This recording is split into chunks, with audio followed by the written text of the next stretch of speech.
بسم اللہ الرحمن الرحیم۔ السلام علیکم ورحمۃ اللہ وبرکاتہ۔ عزیر وائس میں آپ کا خیر مقدم ہے۔ ایک بزرگ نے بڑا عبرتناک واقعہ سنایا کہ ان کے زمانے میں ایک بہت بڑے عالم تھے۔ جب ان کا انتقال ہو گیا تو اس عالم کے انتقال کے بعد ان کے کسی شاگرد نے ان کو خواب میں دیکھا کہ برہنہ جسم کے ساتھ ایک چٹیل میدان میں دوپہر کی سخت گرمی سے بے چین اور پریشان ہو کر ادھر ادھر سے دوڑ رہے ہیں، بے قرار اور بے چین ہیں۔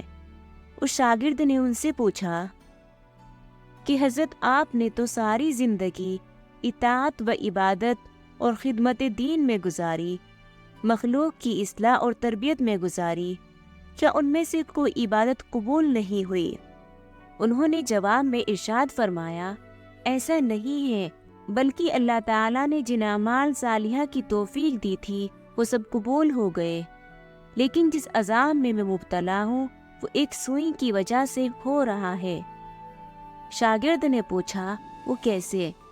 انہوں نے جواب دیا کہ انتقال سے چند روز پہلے میں اپنا کپڑا سینے کے لیے اپنے ایک پڑوسی سے سوئی مانگ لایا تھا اور پھر کپڑا سی کر سوئی الماری میں رکھ دی اور واپس کرنا یاد نہ رہا، اور اس کے بعد میرا انتقال ہو گیا۔ اب یہ عذاب جو تم دیکھ رہے ہو اسی ایک سوئی کی وجہ سے ہو رہا ہے۔ تم صبح بیدار ہو کر میرے گھر جانا اور گھر والوں سے کہنا کہ الماری میں فلاں جگہ پر وہ سوئی رکھی ہوئی ہے، وہ تم لے کر میرے فلاں پڑوسی کو پہنچا دینا تاکہ مجھ سے یہ عذاب دور ہو جائے۔ چنانچہ وہ شاگرد صبح اٹھ کر سیدھے استاد کے گھر پہنچے اور کہا، فلاں الماری میں فلاں جگہ پر سوئی رکھی ہوئی ہے۔ گھر والوں نے دیکھا تو بتایا کہ ہاں رکھی ہوئی ہے۔ اس شاگرد نے پوچھا کہ تمہیں یہ معلوم ہے کہ کس کی ہے؟ انہوں نے بتایا کہ ہاں مرحوم فلاں پڑوسی سے لائے تھے، اور ہم نے سوچا کہ ذرا آنے جانے والوں کا سلسلہ ختم ہو تو یہ سوئی ان کو واپس کر دیں گے۔ شاگرد نے بتایا کہ میں نے ان کو خواب میں دیکھا کہ وہ اس سوئی کی وجہ سے عذاب میں مبتلا ہیں، اس لیے وہ سوئی تم مجھے دے دو تاکہ میں جلدی سے ان کو واپس کر دوں اور ان کی طرف سے تاخیر کی بھی معافی مانگ لوں۔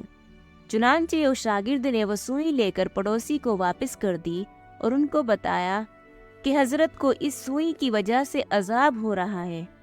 وہ پڑوسی بھی یہ سن کر رونے لگا کہ کتنی معمولی سی چیز کی وجہ سے ان کو عذاب ہو رہا ہے۔ میں نے اللہ کے لیے ان کو معاف کر دیا، یا اللہ آپ بھی اپنی رحمت سے ان کو معاف کر دے اور ان کا عذاب دور فرما دے۔ وہ شاگرد کہتے ہیں کہ جب رات کو میں سویا تو پھر دوبارہ میں نے ان کو خواب میں دیکھا، لیکن اب وہ منظر کچھ اور تھا۔ اب حضرت ایک خوبصورت اور سرسبز شاداب باغ کے بیچوں بیچ ایک مسہری پر آرام فرما رہے ہیں، اور چاروں طرف خادم موجود ہیں، پھلوں اور پھولوں کے درخت لگے ہوئے ہیں، ٹھنڈی ٹھنڈی ہوائیں چل رہی ہیں۔ میں نے قریب جا کر ان کو سلام کیا اور پوچھا کہ اب کیا حال ہے؟ انہوں نے جواب میں فرمایا کہ جس وقت تم نے پڑوسی کو سوئی پہنچائی اور اس نے یہ کہا کہ میں اللہ کے لیے معاف کرتا ہوں، بس اسی لمحے میرا عذاب ٹل گیا۔ اور جو نعمتیں تم دیکھ رہے ہو کہ اللہ تعالیٰ نے اپنے فضل و کرم سے اپنے دین کی خدمت کی جو توفیق عطا فرمائی تھی، اس کا صلہ ہے۔ اس واقعے سے ہمیں بھی یہ سبق ملتا ہے کہ ہم کبھی اپنے ذمے کسی کی کوئی چیز یا کسی کا کوئی حق نہ رکھیں، بلکہ جس کی جو چیز یا جو حق ہمارے ذمے ہے اسے واپس کر دے۔ اندازہ کیجئے کہ ایک سوئی کی وجہ سے اس قدر عذاب ہے، اور آج جو بے شمار حقوق العباد کے بارے میں لاپرواہی برتی جا رہی ہے، اس کا کس قدر وبال ہوگا۔ اللہ تعالی ہم سب کی حفاظت فرمائے، آمین یا رب العالمین۔